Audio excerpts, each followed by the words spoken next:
आज सुबह जब मैं उठा, मेरा वीडियो बनाने का बिल्कुल भी मन नहीं था। फिर किसी तरह से मेरे पास इस वीडियो का लिंक आया। मैंने ये वीडियो ओपन करके देखा तो मुझे शुरुआत में ठीक ही लगा। मुझे लगा यार क्या है, मतलब एक जनसंख्या पर एक बंदा बात कर रहा है, इससे ज़्यादा क्या है, ज़्यादा में ज़्यादा क्या है, कश्मीरी पंडितों को जो मारकर भगा दिया उसके बारे में बात कर रहा है। और अगर इसको एक कदम और आगे ले जाएं तो ज़्यादा में ज़्यादा क्या बात कर रहा है कि और जो हिंदुस्तान है वो पाकिस्तान बनने वाला है या कश्मीर बनने वाला है, जहां आतंकी दिन रात हिंदुओं पर जुल्म करते हैं। और अगर इसको एक कदम और आगे ले जाएं तो क्या लगता है कि ये पूरा जो एक राष्ट्र हमारे पास ले दे के बचा है, छोटी सी जगह। वैसे तो मैं मानता हूँ, मतलब मैं तो वैदिक धर्मी हूँ, तो मुझे तो लगता है कि मुझे पता है कि भारत कितना बड़ा था, या शायद हो सकता है अगर आपने भारत की हिस्ट्री पढ़ी हो तो आपको भी पता होगा कि ईरान, इराक, कुवैत, ये सब जो है, चीन, ये सब जो है भारत में लगता था। तिब्बत तो आज भी भारत में है और कुछ दिनों में तिब्बत चीन में चला जाएगा। अगर यही हाल रहा तो तिब्बत चीन में चला जाएगा। वो बात की बात है, वो फ्यूचर है, उसको छोड़ दीजिए, भविष्य है, उसको छोड़ दीजिए। पर इस समय की वर्तमान की बात करें तो ये जो सर हैं, ये जो जनाब हैं, ये कह रहे हैं कि कश्मीर जैसा माहौल जो है वो कई सारी जगहों पर पनप रहा है। मैंने सोचा ठीक है यार, चलो अच्छी बात है, कोई जागरूक है, कोई बात नहीं, अच्छी बात है, लोगों को जागरूक कर रहा है। पर मेन मोटिव जब मैंने समझा तब मुझे लगा कि ना तो ये मुद्दा ऐसे शांत होने वालों में से है और ना ही हम ऐसे हार मानने वालों में से हैं। तो मैंने सोचा चलो इस पे वीडियो बनाई जाए, तो है ना। तो अब सोचिए जरा, इस बात को सोचिए कि अगर इस टाइम पे कुछ ही जगहों पर ये कह रहे हैं कि कुछ जगह पर कश्मीर बन रहा है और आधा कश्मीर, मान लीजिए अगर धारा 370 नहीं हटती, ये वीडियो धारा 370 से पहले का है जब बीजेपी सरकार नहीं आई थी, तो अगर आप मानते हैं कि भारत सुरक्षित है तो ये वीडियो धारा 370 से पहले का है। तो कश्मीर जो है कुछ टाइम पहले कोई सोच भी नहीं सकता था कि भारत में मिल सकता है, कि कश्मीर जो है पाकिस्तान बन रहा था, वहाँ पर आतंकी पनप रहे थे। आप जानते हैं सबसे ज़्यादा आतंक जो है कश्मीर से ही क्यों होता था, क्योंकि वही एक सरहद ऐसी है जहाँ से जो धारा 370 जो मतलब पाकिस्तान के लोग जो हैं वहाँ आ जा सकते हैं बिना किसी रोक टोक के।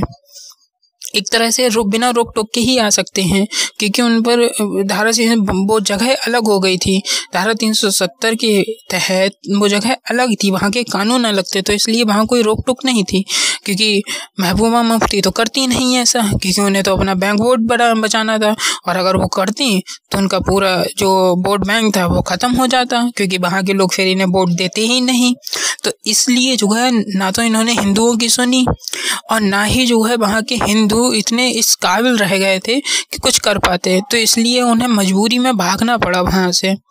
कश्मीरी पंडित जो थे उन्हें भागना पड़ा, और वही हालात कैराना में बन रहे हैं। अब ये वह साहब दिल्ली के पास रहते हैं तो जाहिर सी बात है कैराना पास में है, तो इन्हें सब कुछ मालूम होगा। तो अब आप कैराना की भी हालत देख लीजिए, मतलब इनको सुन लीजिए, आपको पता चल जाएगा कि कैराना के हालात क्या हैं, और उसके बाद खुद विचार कीजिए कि क्या आप सुरक्षित हैं। क्या आपको इस समय सोचने की ज़रूरत नहीं है? क्या आपको ये सोचने की ज़रूरत नहीं कि मेरे बीवी बच्चे ठीक हैं? क्या आपको ये सोचने की ज़रूरत नहीं कि कहीं हो सकता है आपको भी कश्मीरी पंडितों की तरह भागना ना पड़ जाए? सोचिएगा ज़रूर। मिलते हैं अगली वीडियो में, तब तक के लिए नमस्ते, नमस्कार, जय हिंद, वंदे मातरम। एक परमाणु शक्ति संपन्न भारत में उस वक्त देश की जनसंख्या 90 करोड़ थी। एक 90 करोड़ के देश में जहां जीता जागता प्रेस है, उस प्रेस की बात कर रहा हूं जिससे मैंने असम आंदोलन के विषय में, पंजाब आंदोलन के विषय में सुना, पढ़ा, जाना। उस स्वतंत्र प्रेस के होते हुए, एक न्यायपालिका के होते हुए, एक दमदार फौज के होते हुए, एक चुने हुए प्रधानमंत्री और संसद के होते हुए, आप अपने ही क्षेत्र से 70,000 से ज्यादा परिवारों को उखड़ने पे मजबूर कर देते हैं और उन्हें 28 साल तक नहीं लौटा पाते हैं। आप किस दृष्टि से भारत को सुरक्षित कहते हैं?